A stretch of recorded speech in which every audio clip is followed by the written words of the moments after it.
just go to work, because guess who's guarding him? Rudy Gobert. And Luka's like, go fucking eat. Much like the Hawks when they went to the Eastern Conference Finals a few years back, and they didn't change anything, and that was the right thing to do. They didn't change anything because they realized we're good enough to get here consistently all the time. Is from the I think the Pacers loser. need to do that too. Don't change anything. How many players have played this well ever? Like, that's what and the way that he pauses before the ever is just beautiful. Bill Walton commentating, talking about basketball. I love him. Jason. Yeah. Did you go see Furiosa? I did. I saw it. Did you fucking love it? It was great. I love a Mad Max movie, and it was fantastic. It was so good.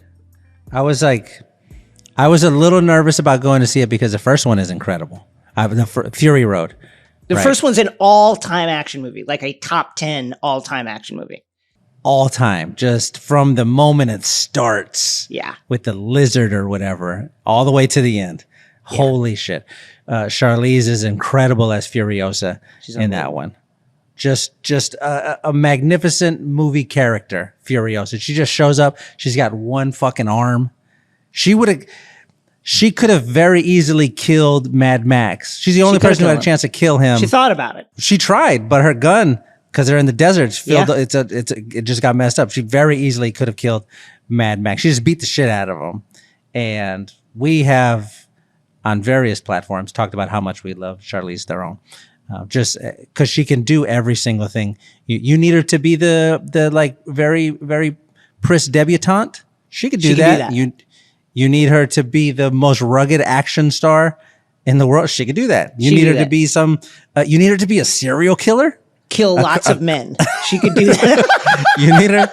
You need her to be like in love with Christina Ricci and just like real creepy. She could do. You need her to everything. Be the Secretary of State in a rom-com. She could do it. She could do that. She could do it.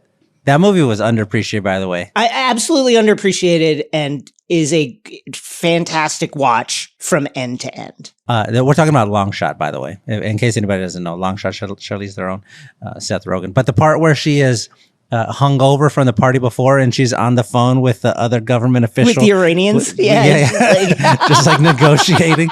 So fucking fun. But Charlize Theron can do every single thing. We are huge fans. So I was a tiny bit nervous. When they were doing a Furiosa spinoff and it didn't have her in there. But then you go see it and Anya Taylor-Joy, she kills it. Fucking crushes. She kills it. Absolutely perfect. She's perfect in the role. She's so good. She's intimidating. She's intense. She has very good fight confidence. Mm-hmm. They do. George Miller, the fucking maniacal mastermind. By the way, if you haven't seen Furiosa yet, skip forward like 4 minutes. George Miller, the mastermind behind Happy Feet, Babe, Pig in the City, and the Mad Max movies. It's crazy. But skip forward 4 minutes because we're about to talk about a bunch of stuff that happens in the movie. Because I've been waiting to talk about this, Jason. But man, George Miller, a genius, if ever there was one, he makes a bunch of really smart decisions wherein Anya Taylor-Joy is a tiny person. He makes use of it by like when he tucks her under the truck for the big action scene. She's like, you're down here. Cause that's what you would do if you were in this world. You would be the person underneath here doing all of the little under the truck shit. Fucking so good. But Jason, we go and we watch it. I go with my cousin Gary and him and I go to the movies a ton. And we're sitting there watching it. And there are like several points in the movie where I just like I'm reacting like I'm watching a fucking basketball. Like I'm pushing him. Like the dunk contest? Like, yeah. Oh! The same reaction as when Anthony Edwards had that big dunk in game 3. Like, holy fucking shit. But we're sitting there watching. And the part that really just made me lose my mind, where I thought this is the coolest shit I've ever seen, is at the end of the movie. After she has already done everything and now she has her arm that she's built. Her mechanical arm, the first version of it. Because the movie starts and she has both of her arms. And you're like, well, she's going to lose it at some point. She loses it in a very gnarly way. And she's standing there over Dementus, over the guy who killed her mother. And she's ready to exact her revenge. And then they do that great camera shot from the ground up, and she's just like staring down at him, and he's pleading his case and doing whatever, and she's ready to kill him. And then she reaches up, and you don't even notice it at the time, but she reaches up and she pulls a little lever, and her arm fucking starts like a chainsaw. She's got like a weed whacker motor in her own. Who thinks of this? This was such an incredible. I was like, holy fuck! I honestly thought, oh, she's about to like saw him open, like and right in the middle of the desert, right? Like that's what I thought was gonna happen, which would have been cool. That would have been super cool to see, is her chainsaw him open, but she doesn't. She just uses it to cut some chains. It like hydropowers her arm or whatever, so she can clink clink cut some stuff off. But then they show how she does kill him. The way that she does kill him. Is he full dead? He's not dead. So he's just kind of trapped there. He's the guy in Seven. He's the guy in Seven that John Doe tied to the bed for a year, right? She fucking, the whole movie she's been carrying around a peach seed in her hair as a secret from the place where she grew up. And then she uses his body to grow a fucking tree out of it. She turned him into a tree out of his stomach and then pulls the fruit out. Oh my God. It was gnarly. Fucking, I couldn't believe what I was watching. What a great movie. I just couldn't. The big action scene where they are doing the like all the aerial stuff now, which they didn't have in the first one, but now here we go. Oh, dude. You gotta see it. Yeah, like they have a whole full Dementis has like an air force. The dudes that like broke off from him have like these little like copters that fly, and these like hang gliders with motors on them. That's like, wait, well, where the fuck did they get these? Have you ever seen George Miller, like an interview with him or anything?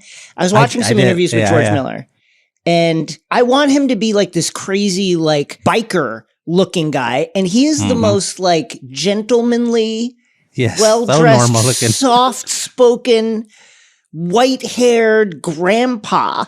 And I'm like, where does the weed whacker arm come from? Like, George, what's going on in your life? What an incredible movie. I'm going to go see it again. I went and saw Fury Road like 3 times in the theater. Oh, yeah, me too. We went and saw Furiosa in IMAX. I'm going to go see it one more time in IMAX. Got to see it in IMAX. Probably on a regular screen. But man, I loved it. I don't think Chris Hemsworth has ever been better in a movie. You're not expecting the performance that he gives, because he's a great villain, but he's also not, you're never like, oh, this completely evil guy. There's a depth to him. Like you can feel his sadness. And the other thing I liked about it is you learn much more about the wasteland than you have in any other Mad Max movie. Like you see all the other parts of it. You see how it kind of works together, how the different fortresses of the wasteland work together. Just really fun, awesome movie. If a prequel can number one stand on its own as its own movie, you can absolutely watch Furiosa completely by itself, and you're in this rules. But number two, also enrich the movie that it's prequeling, which this one does. If you go back and watch Fury Road after it, it's 25 times better. There's that, but Chris Hemsworth is incredible. Awesome. I left out of there being like, okay, now I want the Chris Hemsworth, the Dementis prequel. Like I want to know what happened to him. Why is he so sad? We get hints of it, but not fully. Oh God, so fucking good. All right, you want to start the show? Let's start the show. Let's start the show from Wondery. I'm Shea Serrano. I'm Jason Concepcion. And this is 6 Trophies.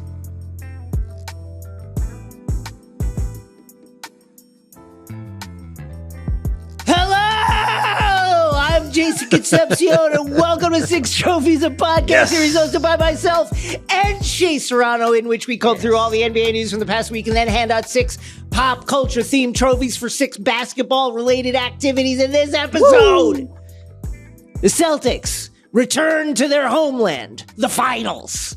The Timberwolves live. Anthony Edwards regrets saying stuff, all that and more. Let's hand out some trophies.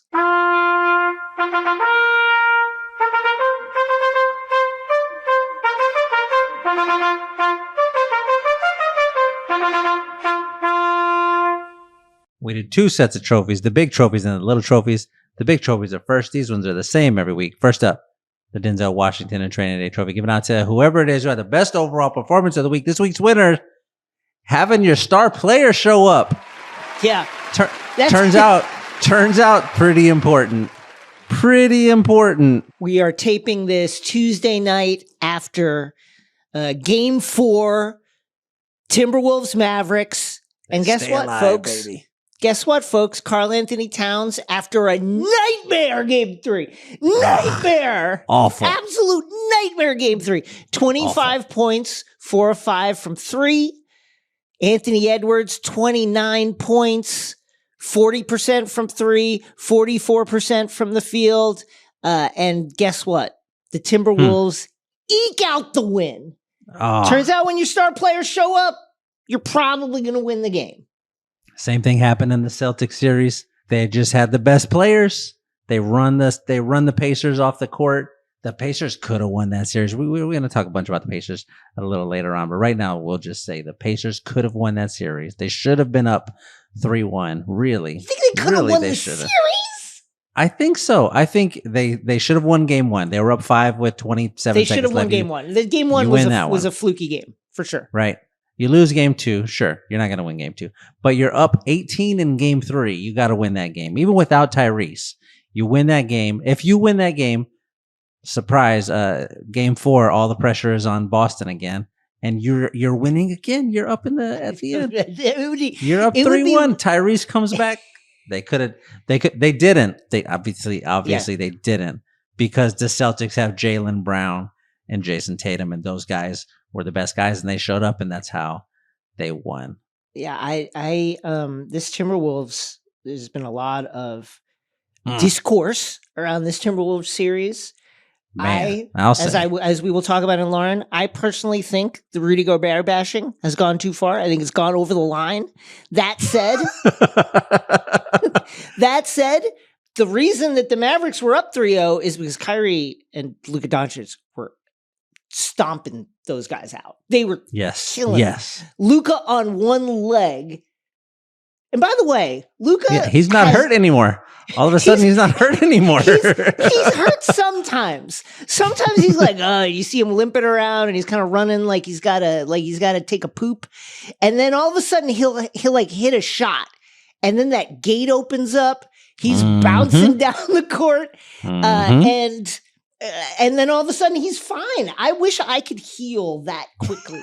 I wish there was something I could do, like in my regular life, when I have the aches and pains of an old man, the way I do. I went on a big hike this weekend, Shea, and I went to the gym, and my legs felt like they were going to fall off, like both of the hamstrings and the quads. It felt terrible. I wish there was a thing that I could do, that I could watch happen, where all of a sudden I'm just like, wow, I feel great again. Like a basketball player hitting a shot. Basketball Wolverine. That's who he is. He's just like, I just healed myself. Things are going great. I feel great. Things are going bad. I feel bad. We should mention right now, this part of the show where we're recording immediately after Game 4, Mavs, Timberwolves. After this, all of the rest of the trophies we recorded this morning.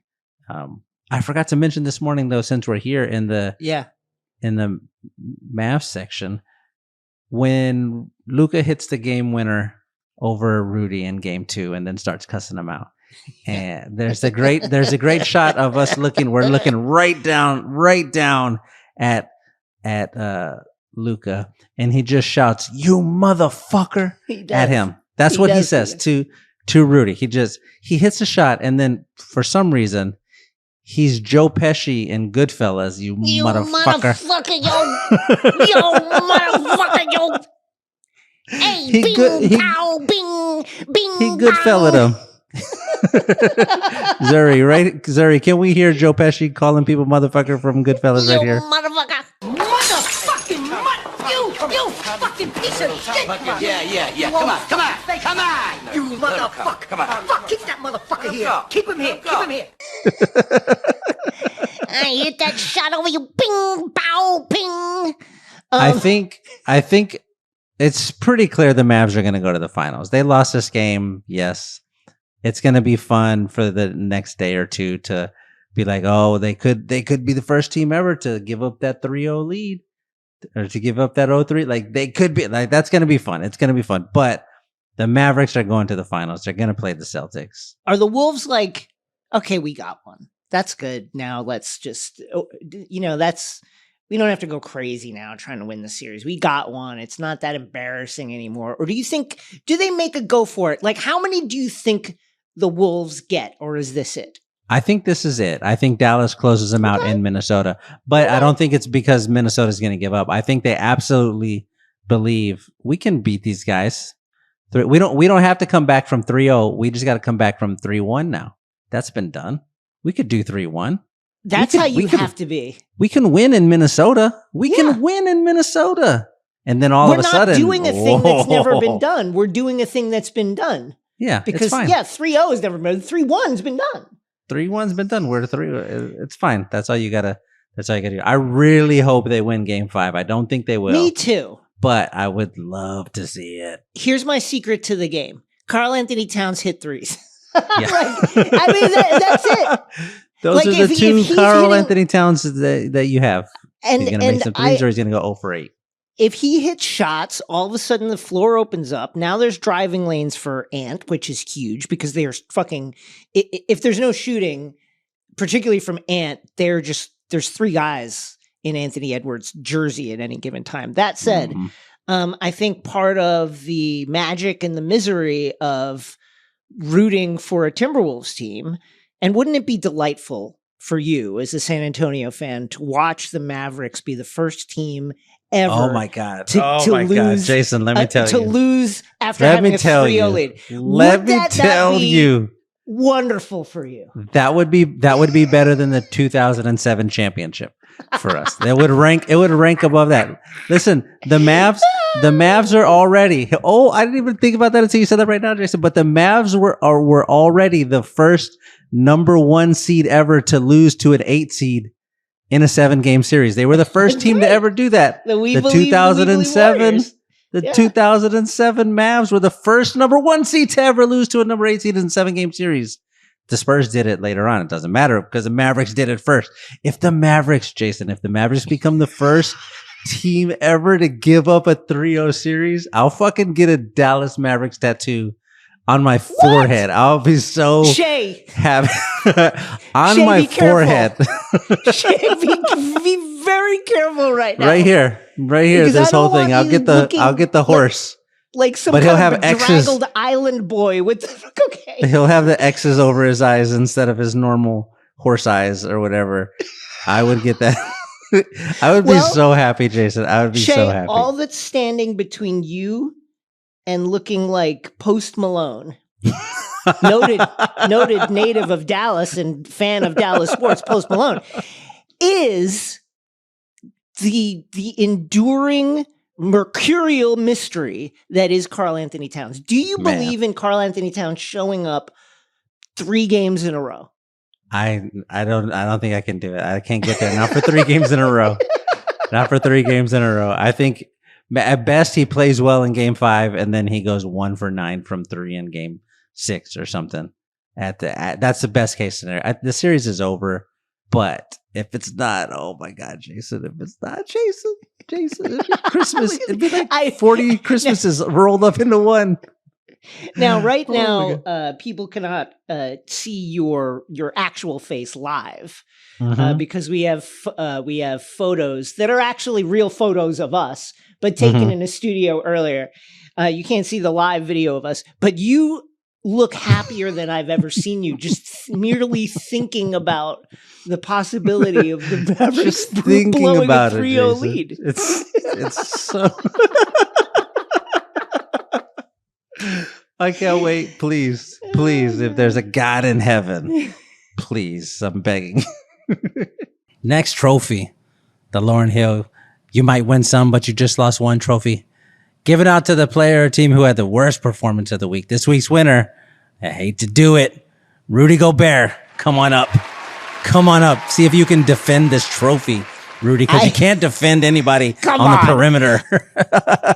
I have some caveats about this. I do think that Rudy had the worst week in terms of the discussion and the narrative around him. For real. And I think that part of it has actually gone too far because, like, Rudy's good. The numbers back that up. Their defensive numbers back that up. The on-offs, the one-on-one numbers back that up. The eye test backs that up. It's just... Does it? I think it does. Yeah, because we cherry pick. Well, why don't you go? You give your case for why Rudy is the loser, and then I will. And believe me, I begrudgingly want to defend Rudy Gobert. He's not. I have no particular love for Rudy Gobert, but I do feel as if the hate's gone too far. Go ahead. I will say, winning Defensive Player of the Year has sort of exacerbated all of this. Because if he didn't win that trophy, then all right, cool. But he won the trophy, which by default makes him the best defender in the league. That's what that trophy says. This is the best defender in the league, right? So you have some numbers that you're going to throw out. Well, all the other defenders are not playing. All the other defenders are at home with their feet up. You have some numbers that you're going to throw out here, some plus minuses and some on-offs and whatever. I have a couple of numbers also. Okay. How about game on the line? Game on the line, you can't play him. You can't play him at the end of the games anymore. Who else can't you play at the end of the games for the Timberwolves, by the way? Karl-Anthony Towns, what the fuck are you doing? Why are you doing anything that you're doing? His reputation is not, I'm the best defender in the league, right? You can't, the game gets to the end. Let's look at game 2 specifically, right? Although at the end of game 1, very clearly, the Mavericks begin targeting Rudy Gobert. They're doing the Timberwolves going to that drop coverage that everybody was talking about, and the Mavericks are like, it's time to eat. At the end of the game, here we come. They change it up a little in game 2, but in the final minute of game 2, they come down. Rudy Gobert is on the court, right? They took him out like a minute and a half or 2 minutes left or something for a possession or two. And you see him as he's walking off, sort of smirking and shaking his head like, I can't believe they're taking me out of this fucking game, right? That's happening, which I respect it. I respect the competitive spirit of Rudy Gobert. But they bring him back in. And then the final 2 possessions, if I'm remembering this correctly, the final 2 possessions with Rudy Gobert on the court, the Mavericks run that same pick and roll action to get Rudy Gobert on Luka. Right? Which it's an unenviable task, I understand. But your best defender on your team is out there, the best defender in the league. And then they just pull him away from the rim. And all of a sudden, he's not the best defender anymore. All of a sudden, he's a fucking very tall traffic cone. They do that. Luka gets a fadeaway jumper, and the first one, he misses it. The Timberwolves come down. Anthony Edwards turns the ball over. And then here they come again, and they run the exact same thing. They get Jaden McDaniels off of him. There's a great clip over the Luka's shoulder where you see Jaden McDaniels' face as soon as Lively peels away and Jaden goes with him, and he goes, oh, fuck. When he sees it's Rudy Gobert guard. When he sees the Defensive Player of the Year in a one-on-one matchup, and he goes, oh, fuck. You see it on his face. We knew. Luka dances on him, then pulls up, hits the game winner, sets him on fire in front of everybody, kicks him off of the building, and then just starts cussing at him, Jason. This is your Defensive Player of the Year. And he's like, motherfucker, you can't fucking guard me. Like, that's what's happening. I get it. I understand how that looks. Over and over and over again. I understand how that looks. Over and over. There's a part in game 3 where who was it? Jaden Hardy had the ball, and Luka, he goes to pass it to Luka, and Luka tells him, no, just go to work, because guess who's guarding him? Rudy Gobert. And Luka's like, go fucking eat. Go eat right now. That's what they're doing to the Defensive Player of the Year, Jason. Listen, I get it, and I understand how that looks. But the defense has not been the issue, right? That's not what the problem is. The problem is, and you can cherry pick plays in which Rudy Gobert gets cooked, and guess who he's getting cooked by? He's getting cooked by like the best player in the world, the second best player in the world, and Luka Doncic, who would cook anybody. Here's something I agree with Kenny the Jet Smith on TNT is there's no person that you put in that position that doesn't get cooked by Luka. They should have sent a double. Now that's on Chris Finch, but like you need to double and just get the ball out of his hands there, especially when he starts like dancing, going to his moves. But there's nobody who's stopping Luka Doncic there. I understand that argument. I get it. He's gonna beat whoever. But they're purposely going to Rudy Gobert on here. the perimeter. They're picking him. Right, They're picking him. Here is our guy can beat every single guy on the planet. Our guy can beat every single guy on the planet. But we want Rudy Gobert. The thing about defense is it's not a play-by-play, a moment-by-moment thing. It's over the course of the game, over the course of the season, over the course of the playoffs. And I think Rudy's impact in that regard, they were number one defense in the league. They beat the champion Nuggets because of him and his ability to smother different stuff that they wanted to do. I think that his impact, you actually can't argue it. What you're arguing right now is look at these handful of moments where Rudy Gobert got cooked. Now here is the real thing that has lost them the game.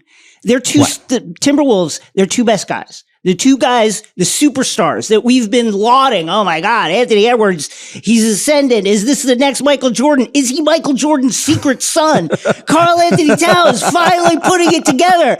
After 9 years, he's cut down on the bad mistakes and suddenly the inside-outside game is here. Those two guys are fucking no-shows. Basically no-shows. Karl-Anthony Towns is having like the worst playoff series in recent memory for a guy. He's missing everything.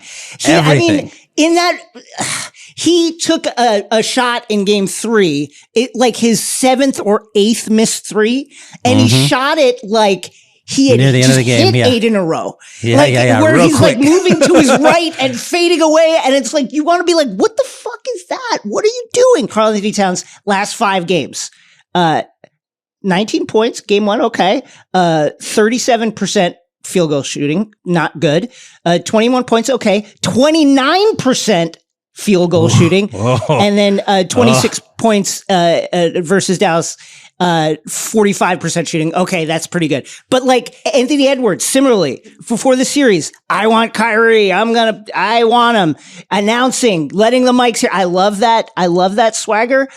Anthony Edwards needs oxygen on the bench because he's chasing Kyrie around and he's so exhausted that not only does he need oxygen, he can't fucking score. He's not scoring.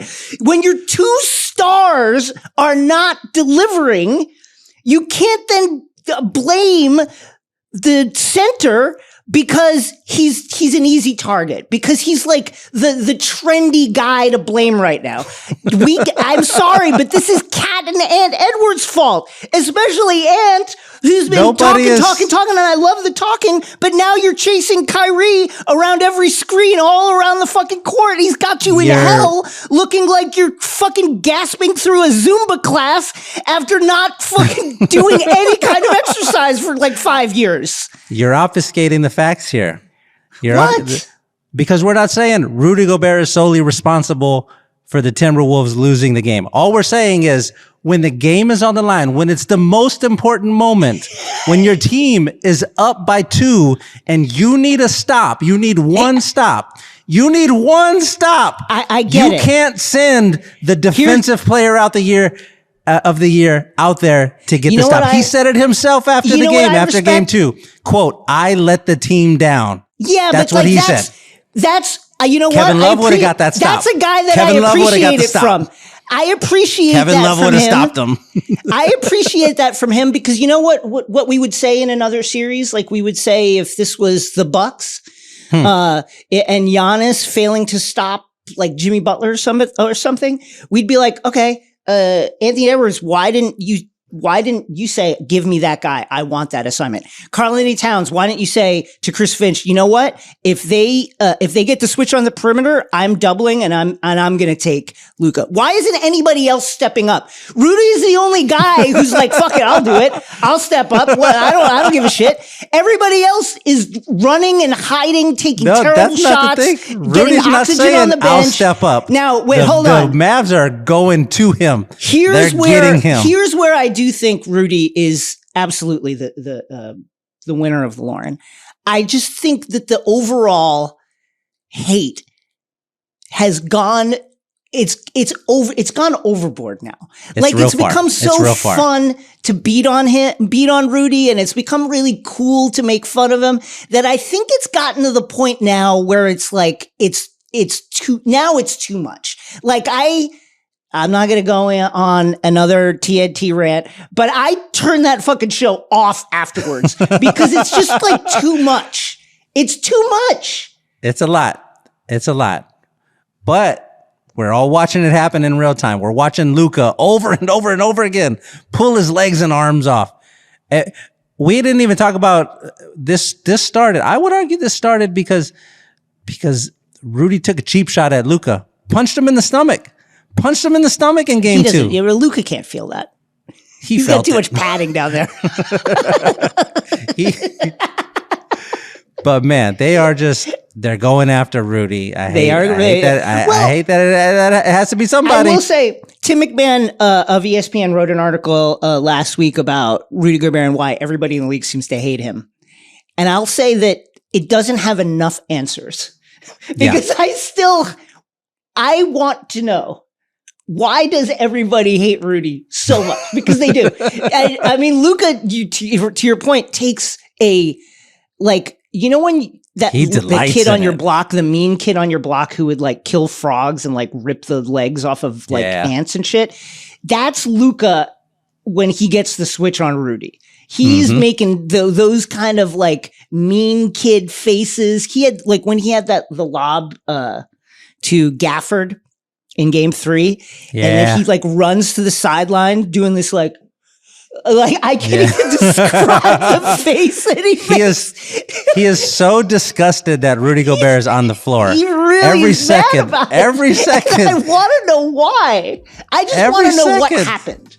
That's all. Something happened between him and Something Luka. happened. Luka fucking hates every single time. Everybody. He does something. He looks at the bench and he's like, "Are you guys fucking serious with this guy? You're fucking. This is who's out here. This is the best you got." Oh my God. We're this close to crowning an NBA champ. And with the action heating up on the court, it's even hotter at DraftKings Sportsbook, an official sports betting partner of the NBA. New to DraftKings, listen up. New customers can get a no-sweat bet up to $1,500. Just deposit at least 5 simoleons, and you'll get a bonus bet pack equal to your first bet if it doesn't hit. You know what was interesting to think about is Kyrie he's been a creator. He's picked his spots, but I think everyone would agree that his scoring output has not been there. The Thunder really looked to take him out of the game, play the odds, and see if PJ Washington could cook. And guess what? PJ Washington got in the kitchen and he cooked. Will Kyrie get loose from here on out? I would imagine so. Download the DraftKings Sportsbook app now and use the code 6. That's code SIX for new customers to get a no sweat bet up to $1,500 if your first bet doesn't hit. Only on DraftKings. The crown is yours. Gambling problem? Call 1-800-GAMBLER. Or in West Virginia, visit 1-800-GAMBLER.net. In New York, call 877-8-HOPE-NY or text HOPE-NY 467-369. In Connecticut, help is available for problem gambling. Call 888-789-7777 or visit ccpg.org. Please play responsibly. On behalf of Boot Hill Casino and Resort in Kansas, 21 and over. Age varies by jurisdiction. Void in Ontario. One no-sweat bet per new customer. Issued as one bonus bet based on amount of initial losing bet. Bonus bets expire 168 hours after issuance. See dkng.co/bball for eligibility, wagering, and deposit restrictions, terms, and responsible gaming resources. Next trophy, the Dominic Toretto I Live My Life a Quarter Mile at a Time trophy, given out to a person or team who made a short-term decision with no regard for future consequence. This week's winner, Kyle Kuzma. Where did he come from? Jason, why does Kyle Kuzma win this trophy? This is from a article, a quote from The Athletic, over by a trade deadline. Kyle Kuzma, of course, the Mavericks made a trade with Dallas and they acquired Gafford, and apparently they wanted Kuzma as well. But Kuzma didn't want to go. He's quoted, here's a quote, this is from the Sporting News. There was a point in time, Dallas, they definitely wanted me, Kuzma shared. I was presented with the trade and obviously didn't want to trade me and kind of left the decision up to me a little bit and asked me what I wanted to do. I told him, the lead executive of the Wizards, I wanted to stay and continue to build something, and that I was kind of and that was kind of the end of it. He continues, in my career, I won a championship. So I understand that when we play this game of basketball, it's not about contending for a playoff spot. It's about contending for an NBA championship. There's only like 3 or 4 contenders, true contenders. And I just felt like our timelines, he means his and the Mavericks, didn't line up. Well, thank God. Everybody in Dallas is saying right now, thank God. Well, sometimes the missing piece needs to remain missing. And and I think this one worked out. Yeah, I'll say, because the Mavericks, I'm noted Mavericks hater. I do not enjoy the Dallas Mavericks as a franchise because I'm in San Antonio, and that's what you hate the Dallas Mavericks. But you look at that team, that's a fucking good basketball team who they have a real chance this year at winning the championship. Like they're probably gonna win. They're probably gonna win, is what it feels like right now. And it's because Kyle Kuzma is not on the team. Because if he's on the team, Kuzma's pretty good, but they used. So he's making these comments at the end of last season. The Mavericks then went and used the assets that they would have used to acquire him to get Gafford. And God, I love Gaff. I love and PJ Gaff. Washington later. Can you? I've been taught, because I watch a lot of Wizards because my girlfriend's a Wizards fan. Could you imagine going from you're setting screens for Jordan Poole to you're in the Western Conference Finals? He is so great.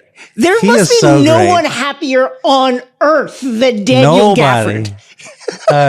Charles Barkley made that great joke when they interviewed him in the post game about, oh man, I remember how good it felt when I got out of jail for the weekend. That's how you must have felt getting out of Washington to get to go to Dallas. He's a perfect piece on that team. You watch it and you're like, this is the 2011 Dallas Mavericks all over again. Luka is Dirk. Kyrie is a combination of Jason Terry and Jason Kidd somehow. He just keeps showing up. And Gafford, they have 2 Tyson Chandlers. They got fucking Lively, who has been incredible. Okay. Yeah. And Gaff, who we've talked about him a bunch on the show before. Just Gaff and Lively, you'd love watching those guys play basketball. Gaff, Lively, PJ Washington, those 3. They're just flying around the court, doing all of the stuff you need to win a championship. They're doing it. When Gaff got that big and one over the big and one to ice the game over, who did they get it? Who did he dunk it over? Who shoved him in the? Who tried to shove him in the chest? He shoved him. He did shove him. Little extension there. And he just was losing his mind. I'm so happy for those guys. The Dallas Mavericks are good, Jason, and Kyle Kuzma. You could have been on the team. Let me ask you this. Explain to our audience what the nature of the rivalry is between San Antonio and Dallas and Houston if it factors into it. But what is it like?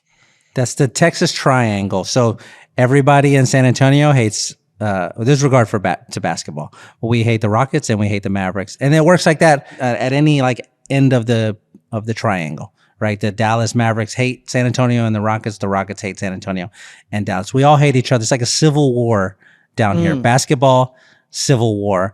Because at various points, the teams have all been good. They've all won championships.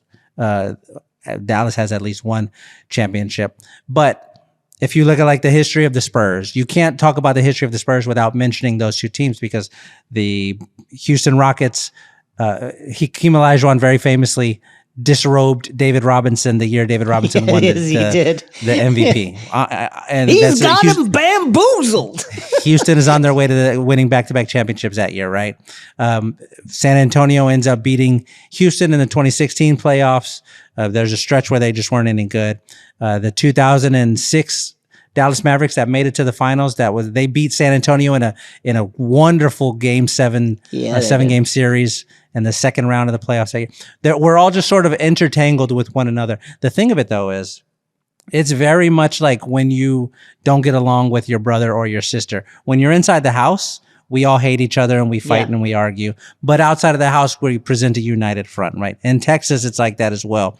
When it comes to conversations amongst ourselves, we hate the Rockets and we hate the Mavericks, and the same way the other way. But when we step out, all right, it's fucking Texas forever. You know what I mean? It's Friday Night Lights here. Like we're gonna we're gonna celebrate for them. But that's what it is. We hate them, but it's awesome that they're good. It's kind of awesome that they're so good. I know. I'm in shock. I'm a little bit in shock, but the inexperience of the Timberwolves is showing. Next trophy, the Daniel Plainview. I've abandoned my child. I've abandoned my boy trophy. We'll just give it out to whoever it is or temporarily giving up on for the week. This week's winner, Anthony Edwards, who is temporarily giving up on oxygen. It seems like. Oh my God, he is regretting his words, saying, "I got Kyrie. I'm guarding Kyrie." No, you're not, sir. You are not. Here is Anthony Edwards after the Game 7 win versus Denver. It's gonna be fun, man. My matchup gonna be Kyrie, so that's gonna be fun. We're gonna see what I can do versus him. It's gonna be fun, man. My matchup is gonna be Kyrie, so that's gonna be fun. We're gonna see what I can do versus him. What you could do versus him is just be grabbing on those shorts at every stoppage. Like, hey, this guy fucking runs a lot. Hey, whoa, he's good. He won't stop. He's so fast. He's so fast and clever. What do I do? Oh man, you feel bad because Anthony Edwards. I do feel bad. That's the weapon that they would throw out there. All right, go get Jamal. You got to guard Jamal. You know what I mean? Like, all right, go get whoever they needed to stop. That's who he would guard. And he's been really, really good on defense. He made it a point this postseason, to be like, I want people to mention me when they talk about defense. I want people to mention defense when they talk about me, not just the dunks and the other stuff. It's cool to say you were going to go get Kyrie, but man, Kyrie, when he's feeling it like he's been feeling it in the playoffs. Oh my gosh. He's too good. Right hand, left hand, pull up, mid-range, 3-pointer, layup, whatever you want. He could do it all. And you got to stop all of it. You can't do it. And they've recreated the formula that won the Cavaliers the championship in 2016, which is you have Luka as like your LeBron, who's carrying you throughout the game, and then when it's closing time, Kyrie is going to slice and dice and is just going to do stuff that turns him into a matchup nightmare that completely blows your team up. He's been so creative. The scoring with the left hand now is like ever since that regular season like hook shot the left from hand 20 floater over the Joker. It just feels like he's able to score at will with his left. I mean, he's doing crazy scoop shots. He's losing everybody with the dribble moves. It just peak creativity, and he seems really happy. Like all his post game interviews are just about how much fun he's having. When he was asked about the Anthony Edwards call out, he actually took it in stride. He was like, "Yeah, I use it for inspiration, but it's it's like I was sitting at home, I saw it. This is not of respect, and like that, all that kind of stuff." And man, he is showing out in a way that you can tell that the Timberwolves are like, oh, fuck. Damn. Yeah. We thought we had it. Like there was an excitement and a youthful exuberance when you beat the champs, and that is an endorphin high that probably can't be measured by, regular science. And then to come into this kind of reality check where you specifically call out a matchup, get the matchup. And now in the last couple of games have had to go away from Edwards guarding Kyrie, and they've had to use different guys on him. They'd have to try Conley. They'd have to try different things because, man, it's just not working. It's not working. And Anthony Edwards, I don't know where the gas went, but get this guy a Red Bull or something because he's looked noticeably tired. Mm-hmm. I thought the most telling moment, the thing that when I watched the game, I said, all right, the Mavericks probably going to win the championship this year, is in game 2, Kyrie's at the lines, the fourth quarter, less than a minute left or something like that. And he misses 2 free throws. Bink, bink. Yeah. And all of a sudden, the Mavericks are now down 5 with 30 seconds to go or something like that. And immediately after that play, they go to Luka dancing out the 3-point line, gets into the paint and kicks it out to Kyrie, who immediately drains a 3. Just a pull up clutch.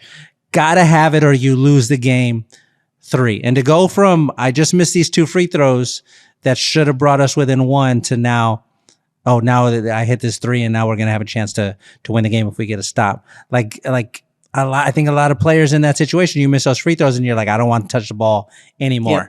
But Kyrie instantly was like, give me the ball. I'm pulling up with zero hesitation. And Luka passed it to him with zero hesitation. Oh, there's Kyrie. Boom, let's get it going. Those are the little things that when they happen in a game, you're like, fuck, you're just not going to beat these guys. Because even when they kind of mess up, it doesn't faze them. They just keep on. They just keep on. They make the bottom line for me is this. Luka and Kyrie always make the right decision, and Ann and Kat just don't. I mean, that's the thing that they've cut out over this really wonderful run for the Timberwolves. They got a bright future. Ann is 22, good core. They have an identity, yada, yada, yada, yada. But when it comes down to, okay, you have to make the right read now, whether it's call your own number or kick it out or whatever the case may be, Luka and Kyrie are always going to do that correctly. And Ant is too inexperienced and seems too tired to be able to call his own number consistently right now. And Kat is just completely MIA, gone, not there. Yeah, just I don't know what's happening there. I made a joke on Twitter about how he called himself the greatest shooting big man of all time, and then walked into Dirk's house with Dirk sitting right there and goes right 0 there. for 8. Goes 0 for 8. You can go 0 for 8 and 0 shooting for 8 from deep and shooting like 5, 6, 7, 8. Like those numbers, like after missing, I understand you got to be confident and you got to feel as a shooter like you're going to hit the next one, but like he's shooting those later attempts like he's on a hot streak. Yeah. It's just nuts. I mean, it's just, and then wait, I have to ask you about this. Okay. What do you make of Kat saying he takes 1,500 shots a day? I don't believe it. It seems like a lot. I think if he said 400, I'd be like, oh yeah, okay. Or 500 even. Yeah. But 1,500, 15, that's hours. That's hours. That's hours. That's hours under the most optimal. Let's say you have multiple rebounders there, and all you have to do is stand there and shoot and shoot and shoot and shoot. 1,500? 1,500. It's still a couple of hours of shooting. You're not doing that every day. If you are, maybe take a break because it's not working. I know. Maybe you're too tired. Maybe you're gassed out from taking 1,500 shots before the game. I just can't believe how far it feels like they've fallen. But the last series, we were like, they're going to win the championship. They're going to do it. They figured it out. And now they're not. They're not. Next trophy. The Chief Keef, that's that shit I don't like trophy, which is given out to whoever it is who does something and we don't like it. We just don't like it. I don't like it. This week's winner, the final 3 minutes of every Pacers playoff game. What happened? Oh, man. What happened? Game 1, you're up 5 with 30 seconds left. You lose the game. Game 3, you're up by 18. You lose the game. Game 4, you're up again. In the final moments, you lose the game every single game. It's too many games. I want to preface what I'm about to say. All right. With this. I'm a sore loser, okay? Yes. And I know that about myself, and I always try to counteract it and balance it so that I can do my job, which is an extremely exhausting job to speak about basketball on Tuesday mornings with my friend Shea. So I could do it in a way that's fair to the audience, right? Mm-hmm. And so I understand, the Pacers eliminated the Knicks, and they deserve to win. And but knowing that I'm a sore loser, I have feelings about it. So just keep that in mind. when I say the following. Are we sure Rick Carlisle's the right guy? lot of coaching mistakes down the stretches of these games, no? And I think you could even look at the Knicks series where it's like too long with Nembhard on Brunson, not enough TJ McConnell, different little, and then in this series, not fouling, not calling timeouts, different things to stem runs that are happening and missed opportunities to stem those runs that then end up swallowing up your team. I don't know. I don't know. I know Rick has a championship with the that aforementioned Dallas Mavericks team, but it feels like a lot of coaching mistakes down the stretches of these games. I don't know. Is Rick the guy? I think losing that many close games that close to each other is you gotta look at the coaching a little bit here. There's something's got to be done. It felt a little like Mike D'Antoni in the playoffs again. Like, hold on a second, hold on. It was working real great in the regular season when you didn't have to worry about the last 3 minutes, but now you got to worry about the last 3 minutes, and it's not working out great. The Pacers are, of course, without Halliburton, but still, you were up. You're up. You have a chance to win every single game, with the exception of game 2. That series could very reasonably, with 2 or 3 plays, be 3-1 Indiana, but it's not. Or 2-2 at the very least. Or 2-2 at the very least, but it's 0-4, and you're going home. And maybe you got to look at Rick Carlisle here. I mean, if you're. Obviously, the Pacers are an explosive offensive team, and they have guys, as we saw with Andrew Nembhard in games 3 and 4, who can go off. Gosh, shout out Nembhard. Shout out Nembhard, who had a fantastic game in game 4, 24 points, 10 assists, 6 rebounds. Missed the potential game-tying 3-pointer, but that notwithstanding, the Pacers did not score for the final 3 minutes and 33 seconds. Yeah. And that can't happen for a team that frankly is all about their offense. Like they're a non-entity defensively. And I'm not saying that from my sore loser place. They just are not a good defensive team. And that simply can't happen. And I think in every single game, there was a crucial coaching mistake down the stretch. And now, to Rick's credit, he did say after the series, we've after praising the team, we've all got to look at what we can do to get better for next season. And I think, clearly including himself in that. So I think he's aware that he's made some mistakes. But for a guy as experienced as Rick, you'd think that wouldn't happen. He's got a championship. He's been in the league a long time. I don't know what's going on, but I know it wasn't great, and I know the Pacers are now at home. If I'm the Pacers, though, I feel okay. I feel all right. I'm frustrated that we lost a couple of games. If we should have won, you should feel really good. But we made it to the Eastern Conference Finals sooner than anybody thought we would. Our team is young. Yeah, Nembhard did the thing you want to see young players do in the playoffs, where this is when we figure out, is he a guy or is he not a guy? Yeah. He's a guy. He's a guy you can count on. I think it's going to be great. TJ McConnell I'll say wonderful. This about the Pacers. I think that I love their core. Obviously, I love Halliburton. Miles Turner showed you some stuff in this series. It did some things that I think Pacers fans have been asking from him over the course of his career. Obviously, Nembhard has shown out. Siakam, you got to have him back. So that's a great core. And they have an identity as a high-scoring team that you'd figure they'd bring back Obi Toppin. Obviously, they had some luck in their run to the Eastern Conference Finals, but luck is a part of it. And I'll just say this. I think Pacers, stand pat.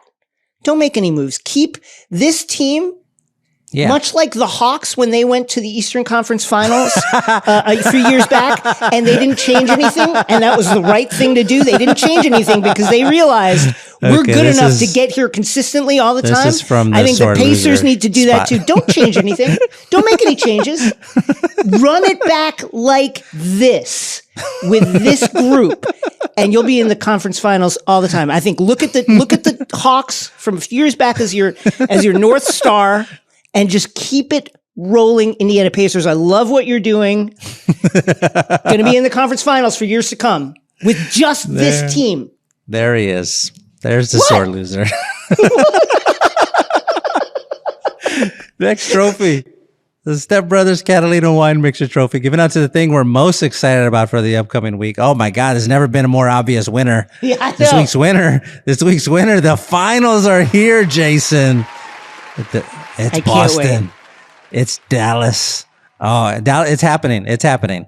The fucking basketball apocalypse. Kyrie back in Boston. Oh my God, Does Luka he bring the sage in the finals. Jalen and Jason with a chance to Steve Young in the Super Bowl. Get the monkey off my back. They have a chance to do it.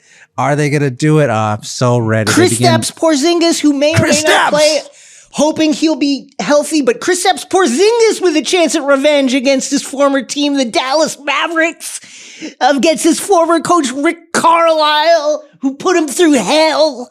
An incredible. I can't. I'm excited. I'm excited. There's so many great storylines here. So many great ones.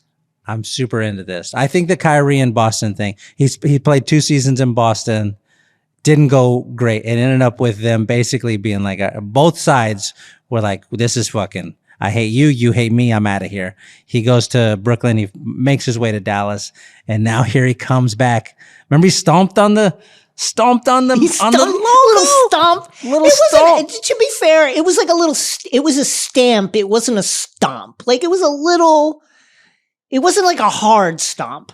It wasn't as egregious as Terrell Owens on the Dallas Star. It wasn't that. It was not like that. But it's a family member. It's a cousin of that moment. Sure. For sure. And I just can't wait, Jason. I can't wait. I'm so excited about this. Here's what I think is fascinating here's what's fascinating to me about this series. I think that, I think Luka unquestionably is the best player in the series, right? Correct. Yes. And I think you would say Dallas has 2 of the best 3 players in the series with Luka and Kyrie, Jason Tatum in there in the top 3. That said, 4 through 8, maybe 9 is like all Celtics. So all Celtics. All Celtics. So the Celtics are a team that is built to beat you if necessary with the other guys. Mm-hmm. Now you saw Tatum and Brown, combined for, what was it, like 50, 60 points in game 4 against the Pacers, and just really show you like we're guys. And I think that entire series was very, very helpful overall for the Celtics because every single game was close. And I think they're going to need to have those reps on close games. But it's the rest of the guys for me with the Celtics that it's Derek White. Honestly, it's Drew Holiday who are, to me, going to make the difference in this series. I can't wait to see what happens because that supporting cast of the Celtics is so good. They're so stacked. We've been talking about them all season, that when you get that far, when you get past the first 2, who Jason and Jalen are already terrifying by themselves. And now you have these other guys who they just keep rolling at you. And the Drew Holiday pickup ended up being just a gigantic thing. And now that's the perfect weapon to try to counteract what Kyrie is doing. And you got a bunch of guys you could throw it at Luka. And it's going to be an incredible series. I think the Celtics have to win this finals. You have to win this finals. They have 1 championship in the last near 40 years or whatever. Like you got to win because of that, but more so. It was more by the way they react to that last championship, but that's fine.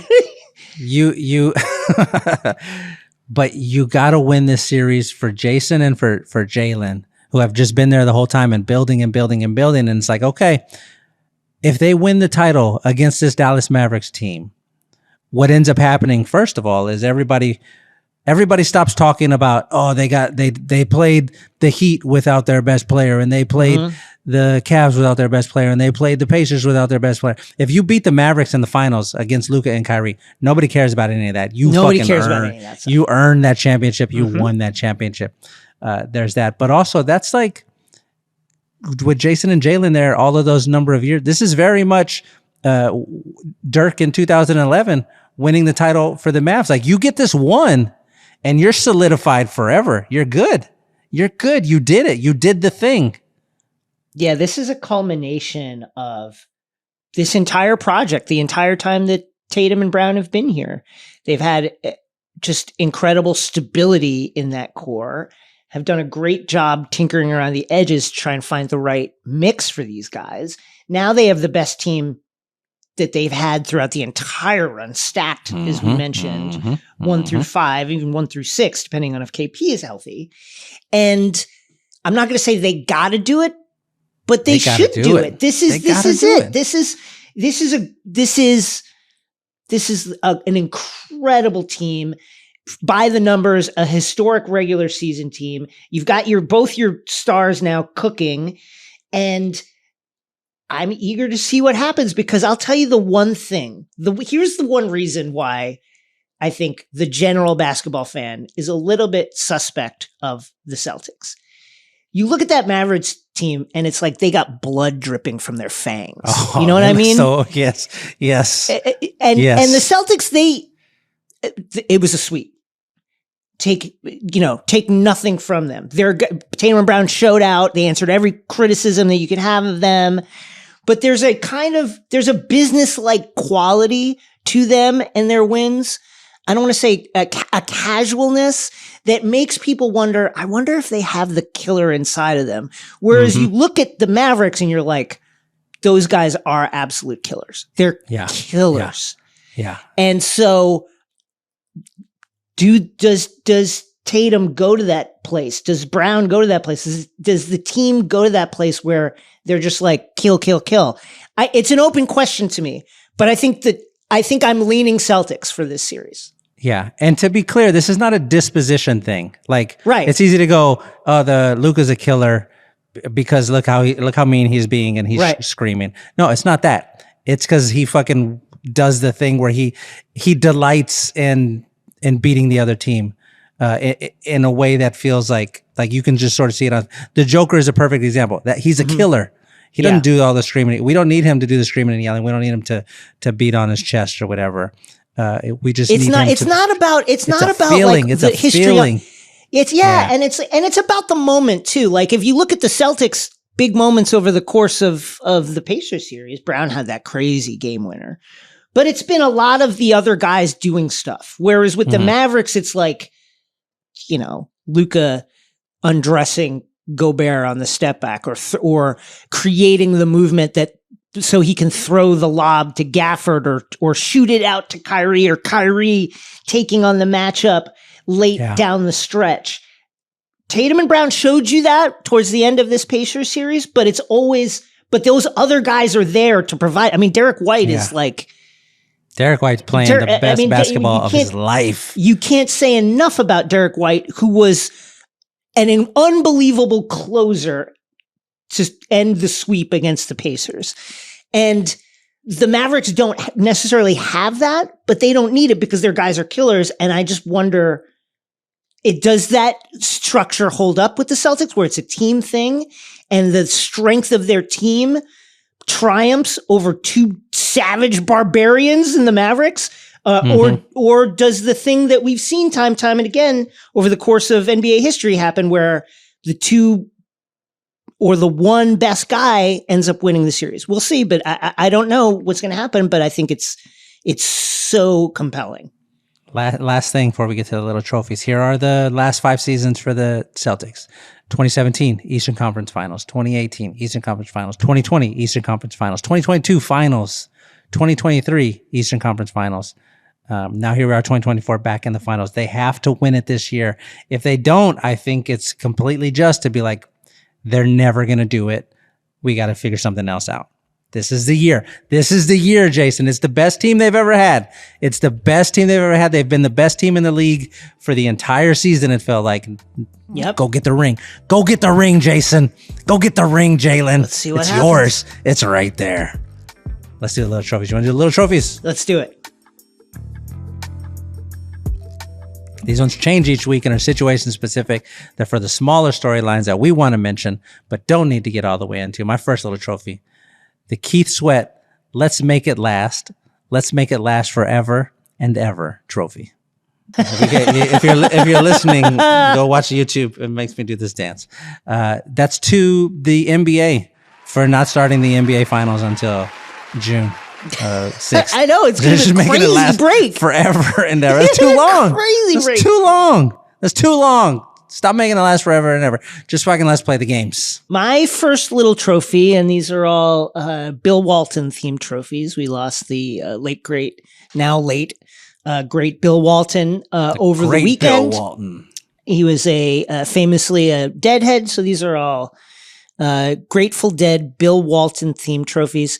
My first little trophy is the Dire Wolf in the Timbers of Fenario. The Wolves Are Running Round trophy to Bill Walton for this unbelievable improvisational monologue about the moon. The moon, still up there, bright as can be.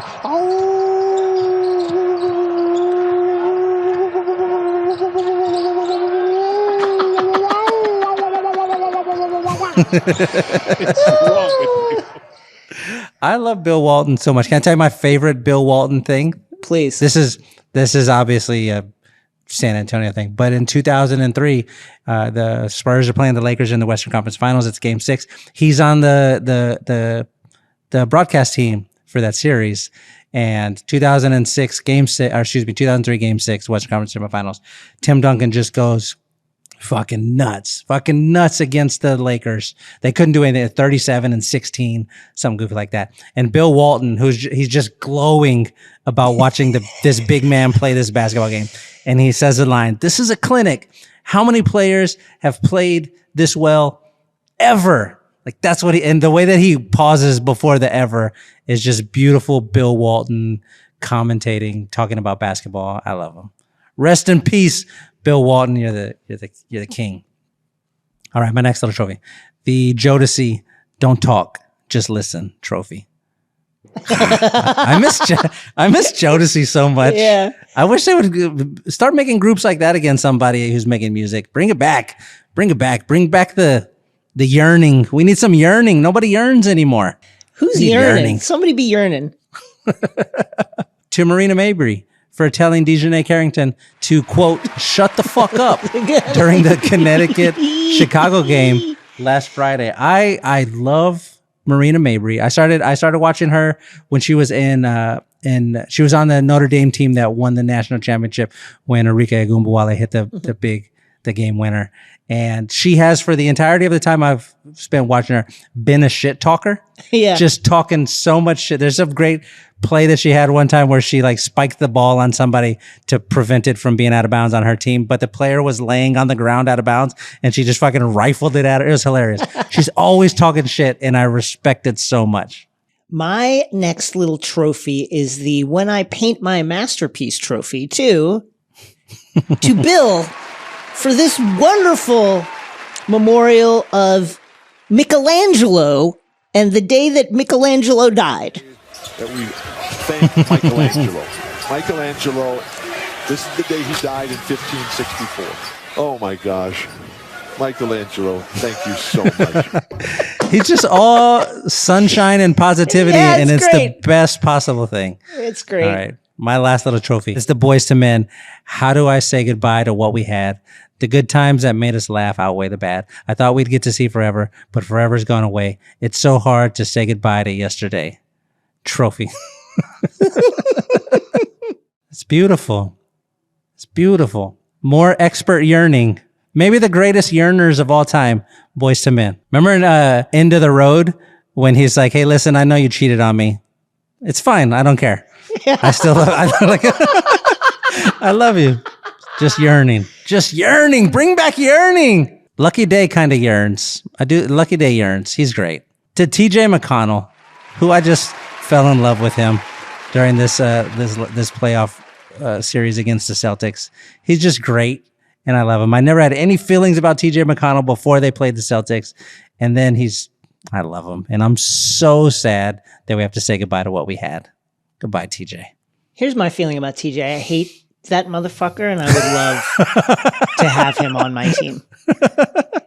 He attacks every minute on the court like he is like running on the field at a Little League game to kill the umpire because they called his kid out.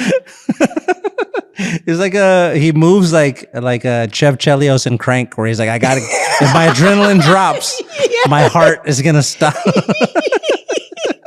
My final little trophy is the St. Stephen trophy to, here we go,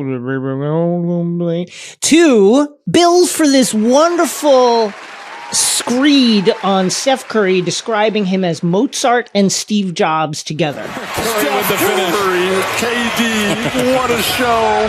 Mozart, Steve Jobs together. Miss you, Bill. You were so fun. Just the best. Yeah. We did it again, Jason. Another perfect We have done episode. it again. Oh my God, I can't believe it's 34 in a row. 34, the Shaq episode. We close every episode just by saying the names of underappreciated old basketball players with no context at all while the theme music carries us out. Zuri, will you play the theme music, please? I'm Shea Serrano. That's Jason Concepcion. Producer Zuri in the shadows making the noises. See y'all next Wednesday. I'm doing the 77 Blazers championship team. Oh, nice. Bill Walton, the There great. he is. I'm doing classic Celtics role players. Cedric Cornbread Maxwell. Yes. Maurice Lucas. Ooh. James Posey. We forget about Posey in that 2008 finals run. I love him. Bob Gross. John Havlicek he's 18th on the all-time scoring list and came off the bench for a lot of his years, but then became a starter. But John Havlicek, who has no highlights despite being on the 18th on the all-time scoring list. Lionel Hollins. Sam Jones. Johnny Davis.